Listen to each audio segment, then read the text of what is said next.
one I can't help you. Check one. Can you hear us okay? Word docs I can fix, that one I can't.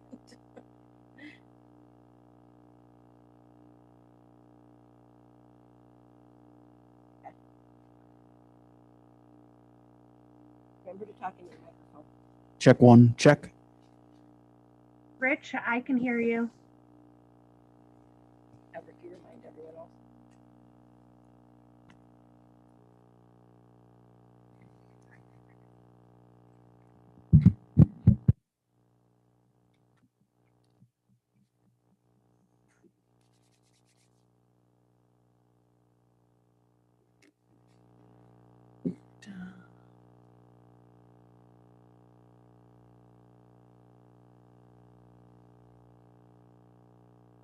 Things under personnel.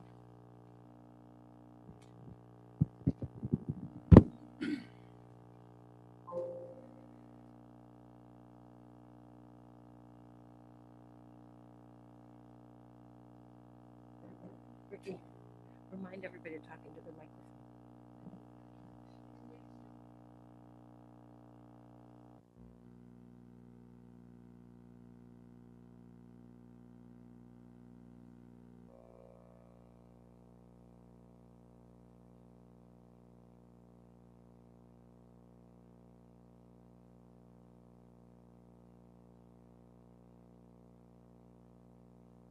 Turn your mic on. Turn them on. Carl. Turn your microphone. Talk into it. Good evening, everyone. Could we please rise for the pledge and followed by a moment of silence?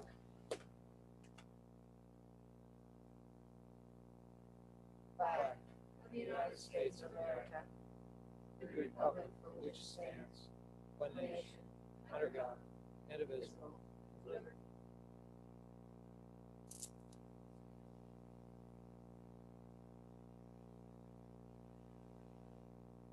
Thank you.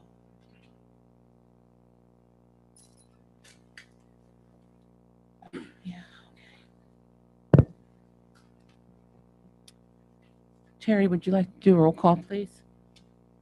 Mrs. Fish. Here. Dr. Katachu. Here. Mr. Gordon. Dr. Gursky. Mr. Kirsch. Here. Mr. Reichert. Here. Dr. Yuasa. Mr. Huron. Here. Mrs. Edmeades. Here. Okay, before we go into the meeting, I would like to make the announcement. We had an executive session on November the 8th at 6 p.m. to discuss personnel issues. We also had an executive session this evening at 6 o'clock to discuss personnel issues. And our next meeting will be our reorganizational meeting. It'll be December 2nd, and it will be here at the primary school. Do I have a motion to approve the minutes from October 21st and October 28th? A motion to approve. Barry,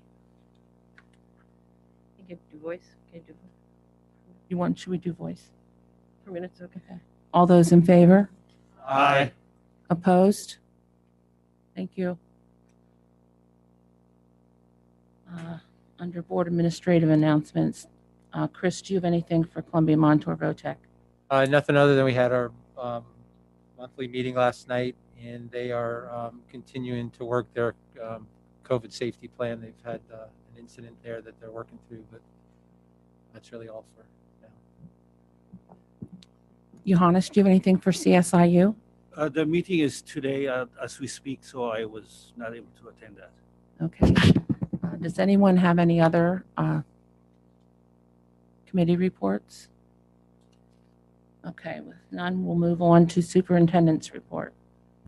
Okay, enrollment at the current time is 2,254 students in all buildings and pre-K counts and Head Start. In our outside cyber schools, there are 75 enrolled, which 3 enrolled today. That's concerning.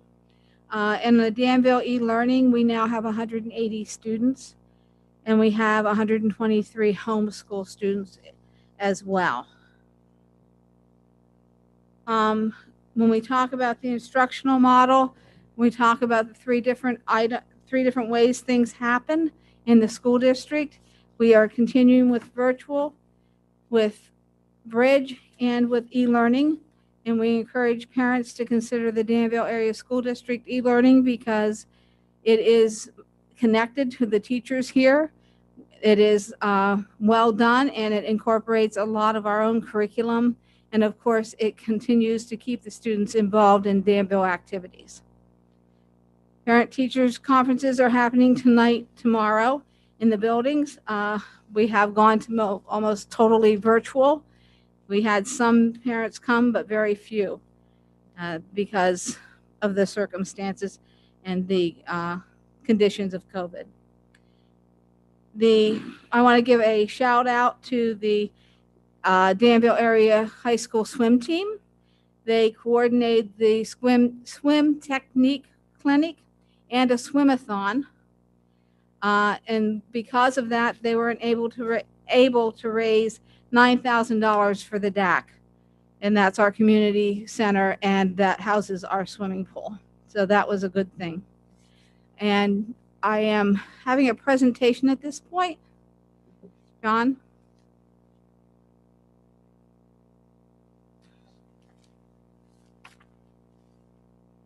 As you understand, we've made the decision to do some virtual time for around the holidays, and I wanted to help people understand just the significance and the difficulty in making decisions as we try to consider both staff and students when we are making those decisions. So I'm calling it the COVID update.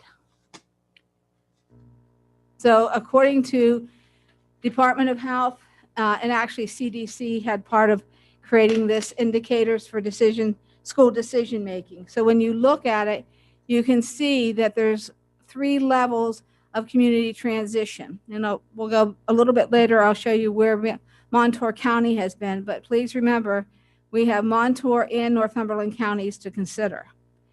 So if you're in low, which means your incident rate per 100,000 is less than 10%, or 10, they just give us a number, and the PCR percent. Now PCR is the nose swab testing.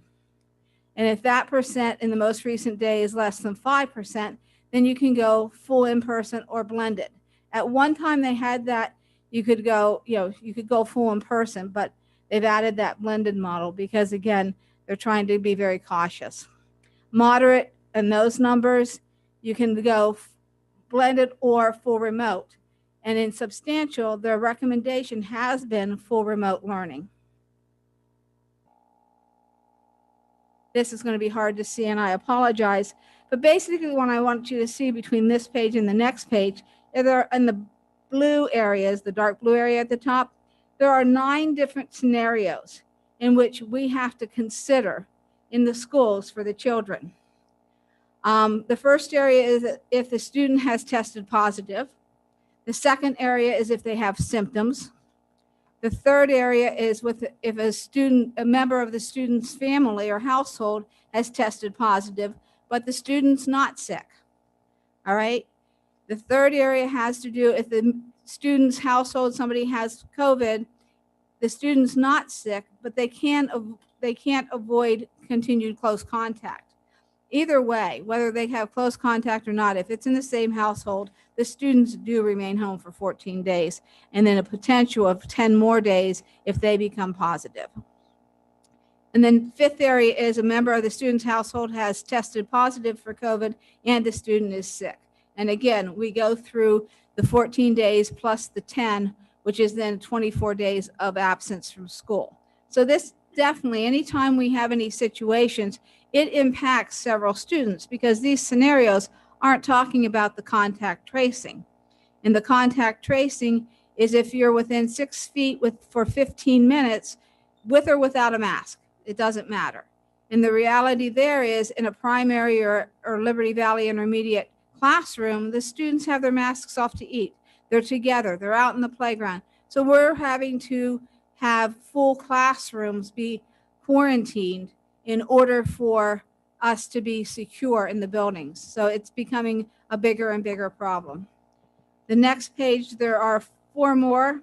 It's if a member within the student's household exhibited symptoms but tested negative. They have to stay home if they have a symptom onset, but they can return to school if they have a negative test. A member in the student's household has been exposed. Well, then the student becomes a contact. So therefore, they have to be quarantined again. If a student has been exposed to a positive or presumptive positive COVID case, even if it's a non-member of the household, like, somebody that they went to a party and saw or whatever, they remain home for 14 days. Even if the student's not sick, they still need to stay home. And here's a bigger issue. Sometimes we in the buildings don't know if that student has been in contact with someone who is positive. If it's not reported to us, we don't know. And therefore, we very likely may have students in our buildings who are asymptomatic and carrying the COVID into the buildings. And then, of course, if they've traveled outside Pennsylvania to one of the areas that is identified on the PDE website or the Department of Health website, we do quarantine them for 14 days. What I want to take special notice for is the COVID symptoms, and I'm going to go over these just for everybody's benefit. Fever or chills, cough, shortness of breath or difficulty breathing, fatigue, muscle or body aches, headache, loss of taste or smell, sore throat, congestion or runny nose, nausea or vomiting or diarrhea. And as I talked to an emergency doctor just yesterday, the answer was, and we're seeing so many more symptoms. These are just the start. We have set up, and I'll show you on the later slide, we have purchased a system called Cleared for School. Unfortunately, we don't have the number of participants in the district that we would appreciate having. So we're hoping that parents will then take it seriously and go forward to using Cleared for School. This is the survey that I just did recently to find out what was happening around the holidays and to help aid in our decision making. As you can see, there were only 945 respondents out of over 2,000 possible people. So, it's not even 50%. It's about 41%. So it's not, not as accurate as I would like it to be. But we'd asked about their traveling and whether or not they were hosting guests, because this is going to be important. If they're traveling anywhere else, they can be in contact and not know it. So it makes it, important for us to realize that we have a lot of families that are going to be in contact over the holidays with many other people that have nothing to do with our community.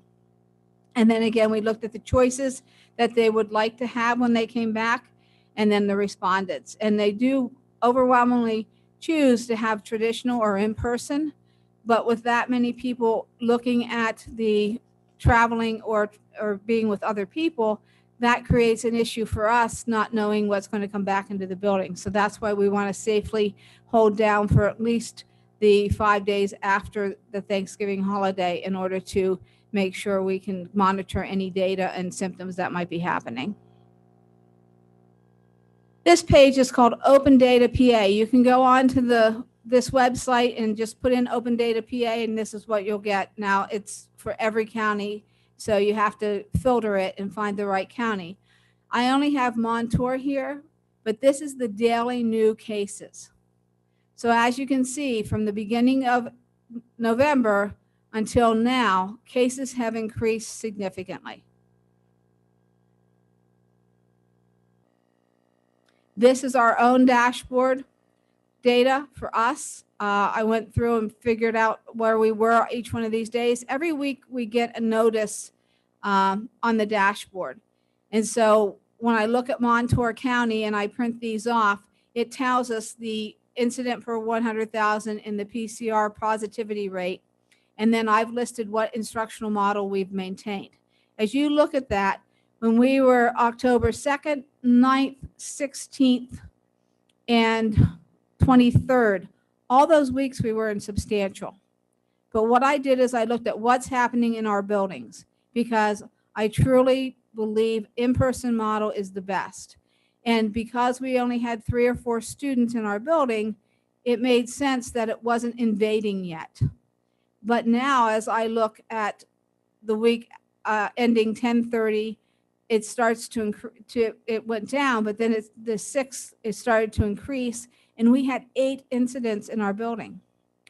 The next week, ending on the 13th, we had 5, and we are back at substantial. In the past 2 days, not counting this, but on Monday and Tuesday, I was notified of 4 cases in our buildings. That's in 2 days this week. So I really believe it's the right decision to change to a virtual model temporarily to enable to get a handle on things and be able to keep everyone in our building safe. I hear so often about we've got to take care of the kids, and there's so many things that, socially that is negative in a virtual.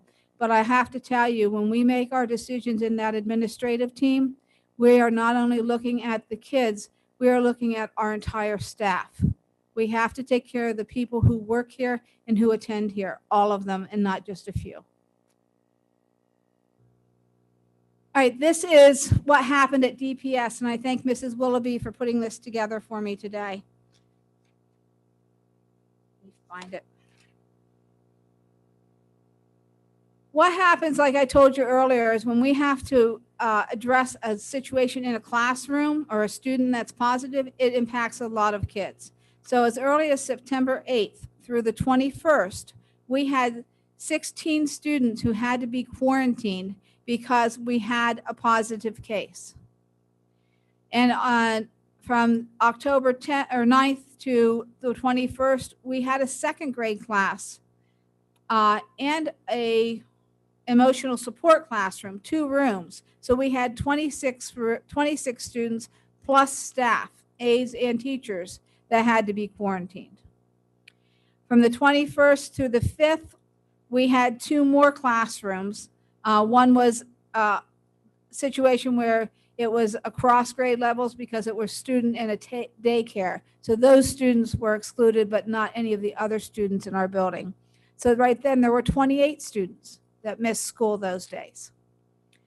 And now we have, from the 2nd to December 1st, we actually have 35, 46 students who are being quarantined because of exposures from 3 students. So you can see just how far the impact ranges by having 1 positive case in the building.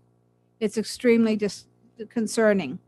And then at any point, there's currently 9 additional students are out due to a family member testing positive, or they have tested positive, but they hadn't necessarily been in the building to affect others. They had been like over the weekend or whatever. Here's the spikes for Columbia, Montour, and Northumberland counties.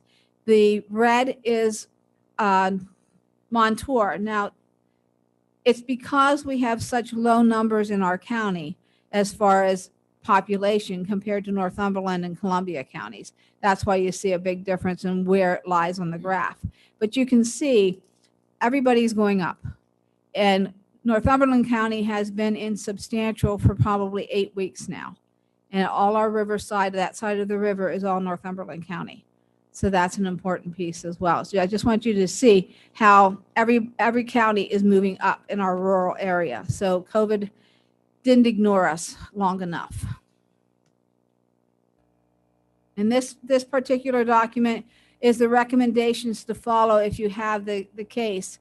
And this one gives you the number of students. So this goes back to the number of increase that we have 5, 8, and now 4 just in 2 days for closing school. They say if you have 5 or more students, staff in the same building, or in multiple buildings with 2 to 4 cases who are not household contacts, is when they recommend that you're going totally virtual. So this is how decisions are made. It's not easy by a long shot, but we're doing our best to be cognizant of what's best for children as well as what's safest. And this is the last piece. What can you do?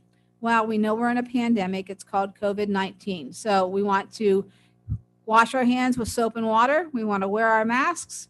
We no longer handshake or in large crowds. But what I'm going to highlight is cleared for school. I really need the parents, the students that are older, and my staff to be using this device. It's an app. And what it does is it gives you the list of the various symptoms and then it asks some questions. It's very simple. You'd have less than 30 seconds to take it. Sometimes in the morning it gets bogged down because I've tried it and it gets bogged down a little bit. So you just try it a little bit later. But it's a way to make sure we know what's happening. Our nurses check this daily. So if there's kiddos that probably shouldn't be in school, they can kind of gauge that as well. But it tells you whether you should come or should not come. And it has, not everything is of equal value. Some things are more important than others. And the final slide has to do with the new mandates that came out just yesterday. And I wanted to make sure, and here I sit with my mask down to talk and breathe, that there are updated mask requirements and we're required to wear our masks indoors and outdoors, okay, if we're away from our home. They're required indoors even if you're physically distanced from non-family members. It applies to all indoor facilities. If people come to visit Pennsylvania, they must have a negative COVID test prior to visiting.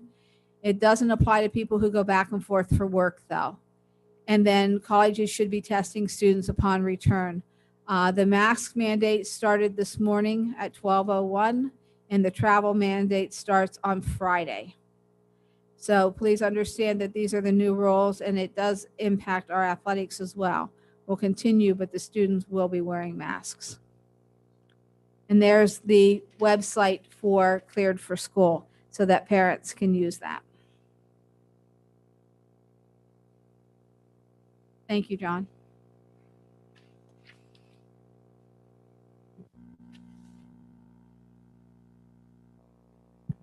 Do you have anything else, Ricky? That's it for me. That's it? Okay. At this time, we have public comment. Please remember you have 3 minutes and it's for agenda items only. Do we have any public comment? Please raise your hand in Zoom for public comment.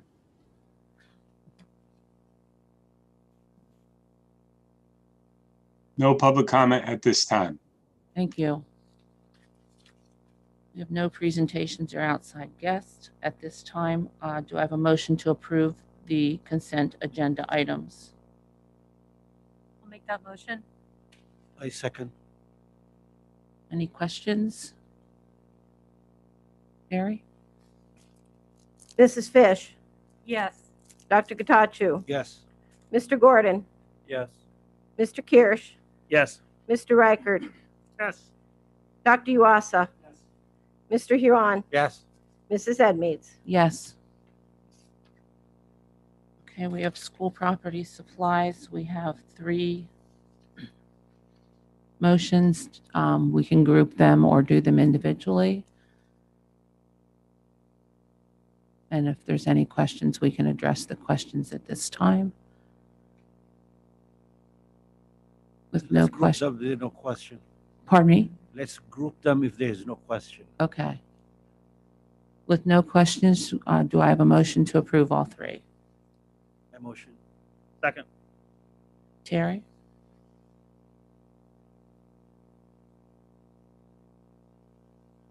Dr. Gatachu, Yes. Mr. Gordon, Yes. Mr. Kirsch, Yes.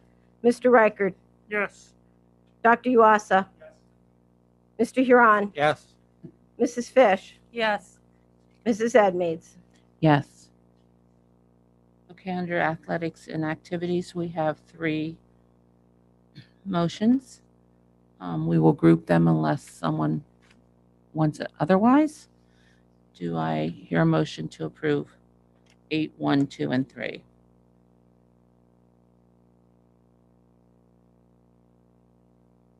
I'll make that motion. I second. Terry? Mr. Gordon, Yes. Mr. Kirsch, Yes. Mr. Reichert, Yes. Dr. Yuasa, Mr. Huron, Yes. Mrs. Fish, Yes. Dr. Katachu, Yes. Mrs. Edmeades. Yes. Curriculum and management was a consent agenda item. Under school community, we have nothing. Under finance, 11.3 is bills for payment. I have a motion to approve bills for payment. I'll make the motion. Thank you. I'll second. Thank you. Terry? Mr. Kirsch, Yes. Mr. Reichard, Hey. Dr. Uasa, Mr. Huron, Yes. Mrs. Fish, Yes. Dr. Katachu, Yes. Mr. Gordon, Yes. Mrs. Edmeades. Yes. There are no questions. We could do 11.4, 5, and 6. Do I have a motion? I'll make a motion. I'll second. Thank you. Terry?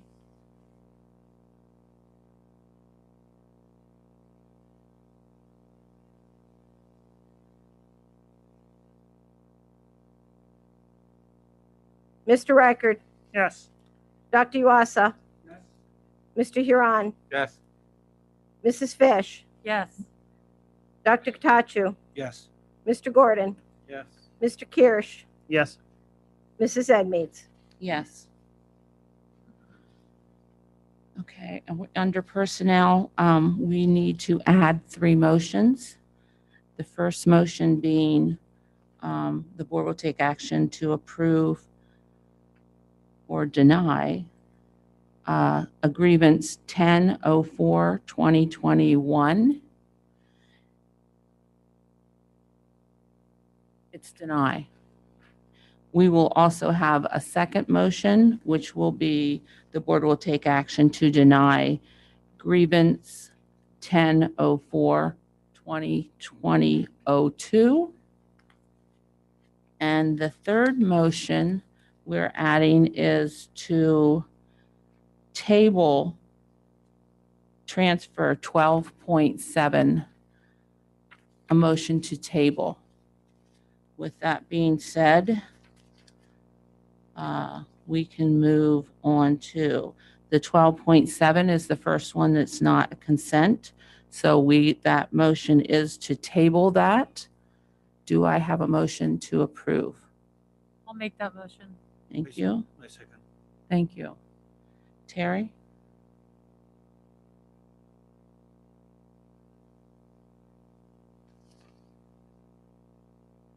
Dr. Uasa, Mr. Huron, Yes. Mrs. Fish, Yes. Dr. Katachu, Yes. Mr. Gordon, Yes. Mr. Kirsch, Yes. Mr. Reichard, Yes. Mrs. Edmeades. Yes. Okay, we will now take a motion to approve 12.8 and 12.9. I motion to approve. I Thank- second. Thank you. Terry?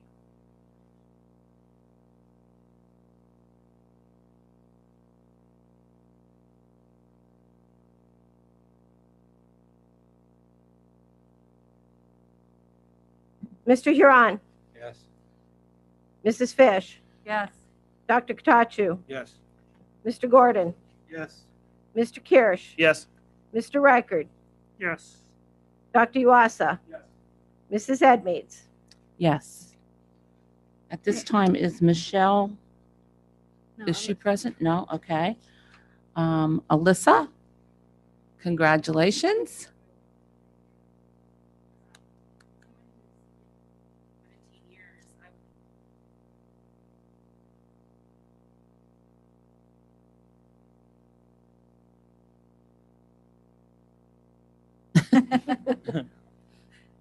Thank you. Welcome aboard We're in a new looking forward to position. it.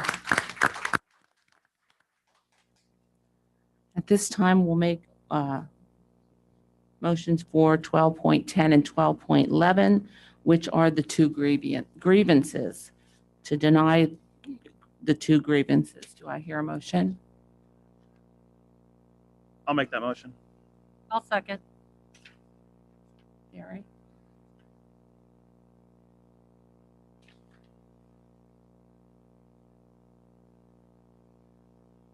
Mrs. Fish, Yes. Dr. Gatachu, Yes. Mr. Gordon, Yes.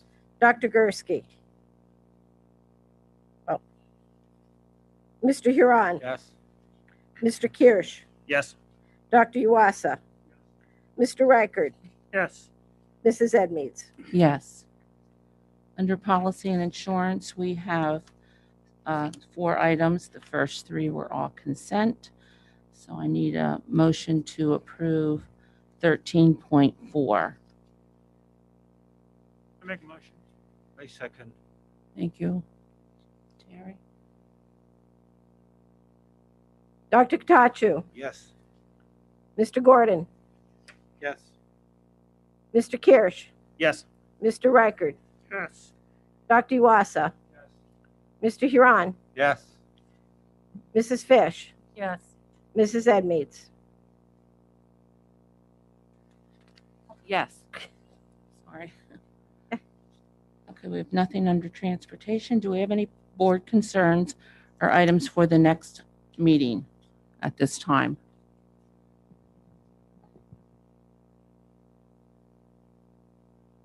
Okay, with none, do we have Can- any, oh, go ahead, I'm Can we sorry. announce that the next meeting is December 2nd Yeah, I did. as a reorganizational Mhm. meeting? Yep, I did.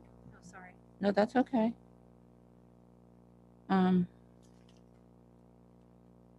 At this time, we have public comment. Is there any public comment at this time? Please raise your hand for public comment in Zoom.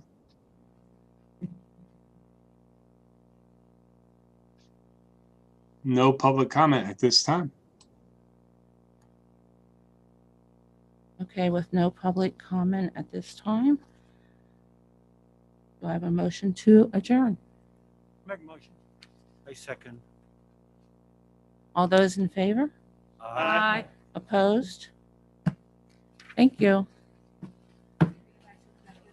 Oh, the board, we need to go back to executive session for a few minutes, please.